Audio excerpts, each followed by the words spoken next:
Travel is the CEO of the American Institute of Aeronautics and Astronautics, Daniel Dumbacher. Thanks so much, Daniel, for taking the time. Oh, thank you, Jim. Glad to be here. So listen, I mean, I watched this. I can only imagine the feeling of open up a door, right, to a spacecraft there and kind of poking your head and half of your body out of it. Tell us what was accomplished here. Up, down, left, and right are three.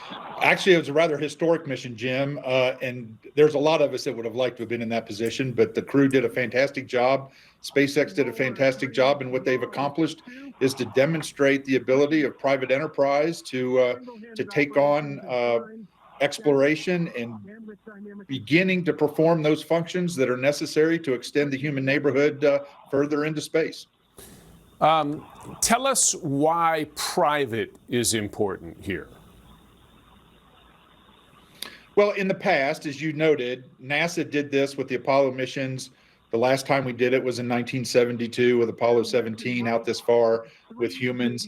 And now with SpaceX and other activities going on with other companies, you're now seeing space tourism, human beings that are not government astronauts going to space and demonstrating these capabilities. So we're growing the pool of people that are capable and available to do it. We're extending the training.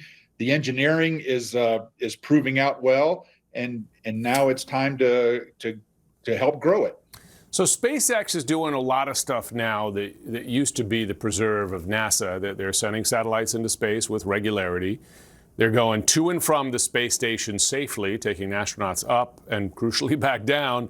And now they're doing a spacewalk. Boeing was supposed to be a second private option for that, and it's not going so well, including, of course, this issue with the astronauts still stuck at the space station and the safety of their own spacecraft.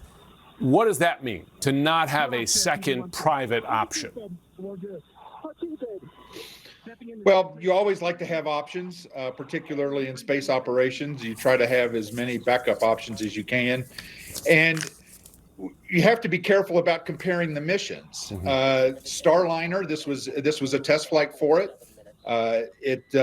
NASA and the team made a decision for the safety of the crew. Today's mission and what Polaris Dawn has accomplished has been accomplished by SpaceX. They chose to take the risk on. The astronauts, the crew took the risk on themselves, and now they've gone out beyond the Van Allen belts and further than humans have gone since '72, and they're demonstrating capability. The private citizens can do this, which is actually the way the model is set up. The government is here to start things, and then private enterprise takes it to the next level. Yeah, and they do it cheaper, no question.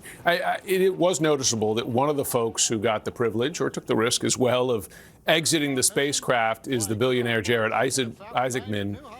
Is that what you want for space travel like this? Do you want it to be kind of buying a ticket to space? Well, eventually you want to be able to buy a ticket to space like you buy a ticket today to fly from New York to Los Angeles. Now, that's a long way down the road from a space travel perspective, but that's what we're working to. So just like private commercial air travel developed in the following World War II and in the 50s and 60s, space travel is evolving, and it has a starting point, and that's where we're at today. Daniel Dumbacher, thanks so much. Appreciate it. Thank you, Jim.